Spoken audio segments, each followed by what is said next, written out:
Hi, ನಾಳೆ KCET exam ಬರೋದಕ್ಕೆ KCET examination ಸೆಂಟರ್ಗೆ ಹೋಗ್ತೀರಾ.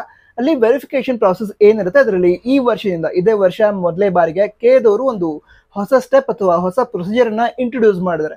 ಅದ್ರ ಬಗ್ಗೆ ನಿಮ್ಗೆ ಹೇಳಬೇಕು ಅಂತಾನೆ ಈ ವಿಡಿಯೋನ ಮಾಡ್ತಾ ಇರೋದು. ವಿಷಯ ಏನಂತ ಹೇಳಿದ್ರೆ, ಈಗ ಎಕ್ಸಾಮ್ಗೆ ಹೋದಾಗ ಡಾಕ್ಯುಮೆಂಟ್ಸ್ ಏನು ತೆಗೆದುಕೊಂಡು ಹೋಗಿರ್ತೀರಾ ಅದನ್ನಂತೂ ವೆರಿಫೈ ಮಾಡೇ ಮಾಡ್ತಾರೆ. KCET ಅಡ್ಮಿಟ್ ಕಾರ್ಡ್, ಅದ್ರ ಜೊತೆಗೆ ಯಾವುದಾದ್ರೂ ಒಂದು ಫೋಟೋ ID ಪ್ರೂಫ್ ಅದನ್ನಂತೂ ವೆರಿಫೈ ಮಾಡೇ ಮಾಡ್ತಾರೆ. ಅದ್ರ ಜೊತೆಗೆ ಡ್ರೆಸ್ ಕೋಡ್ ಕರೆಕ್ಟ್ ಆಗಿ ಇದೆಯಾ ಅದನ್ನು ಕೂಡ ಚೆಕ್ ಮಾಡೇ ಮಾಡ್ತಾರೆ.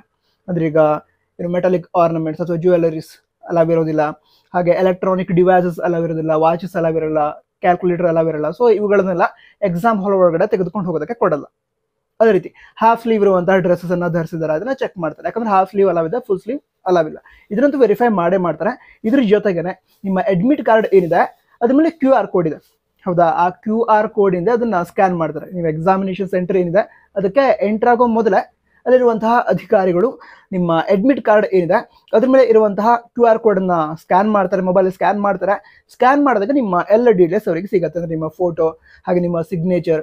ಜನರಲ್ ಆಗಿ ಹೇಳೋದಾದ್ರೆ ಅಪ್ಲಿಕೇಶನ್ ಆಗಬೇಕಾದ್ರೆ ಯಾವ್ಯಾವ ಡೀಟೇಲ್ಸ್ ಅನ್ನ ಕೊಟ್ಟಿದ್ದೀರಾ ಆ ಎಲ್ಲ ಡೀಟೇಲ್ಸ್ ಮೊಬೈಲಲ್ಲಿ ಓಪನ್ ಆಗುತ್ತೆ, ನಿಮ್ಮ ಡೀಟೇಲ್ಸ್ ಓಪನ್ ಆಗುತ್ತೆ.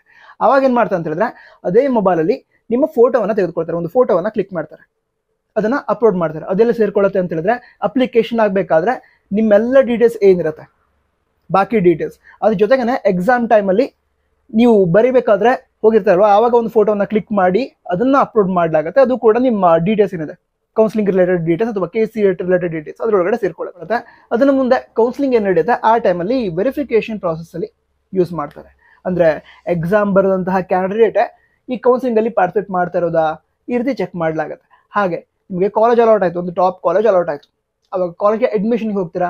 ಅಡ್ಮಿಷನ್ ಹೋದಾಗಲೂ ಕೂಡ ಎಕ್ಸಾಮ್ ಬರೆದಂತಹ ಕ್ಯಾಂಡಿಡೇಟೇ ಈಗ ಅಡ್ಮಿಷನ್ಗೆ ಬಂದಿದ್ದಾರಾ ಇದನ್ನ ವೆರಿಫೈ ಮಾಡಲಾಗುತ್ತೆ. ಸೊ ಈ ರೀತಿ ಮುಂದೂ ಕೂಡ ಕೌನ್ಸಿಲಿಂಗ್ ಟೈಮ್ ಹಾಗೆ ಅಡ್ಮಿಷನ್ ಟೈಮಲ್ಲಿ ವೆರಿಫಿಕೇಶನ್ ಪ್ರಾಸೆಸ್ ಅಲ್ಲಿ ಈಗ ತೆಗೆದುಕೊಂಡಂತಹ ಅಥವಾ ಈಗ ಕ್ಲಿಕ್ ಮಾಡಿದಂತಹ ಫೋಟೋ ಏನಿದೆ ಅದನ್ನ ಬಳಸಲಾಗುತ್ತೆ. ಸೊ ಎಲ್ಲ ವಿದ್ಯಾರ್ಥಿಗಳು ಕೂಡ ಈ KCET ಎಕ್ಸಾಮ್ ಏನಿದೆ ಅದಕ್ಕೋಸ್ಕರ ಆಲ್ ದಿ ಬೆಸ್ಟ್. ಎಕ್ಸಾಮ್ ಚೆನ್ನಾಗಾಗುತ್ತೆ, ರಿಲ್ಯಾಕ್ಸ್ ಆಗಿ ಆರಾಮಾಗಿ ಎಕ್ಸಾಮ್ ಅನ್ನ ಬರೀರಿ. All the best. ಜೈ ಹಿಂದ್, ವಂದೇ ಮಾತರಂ.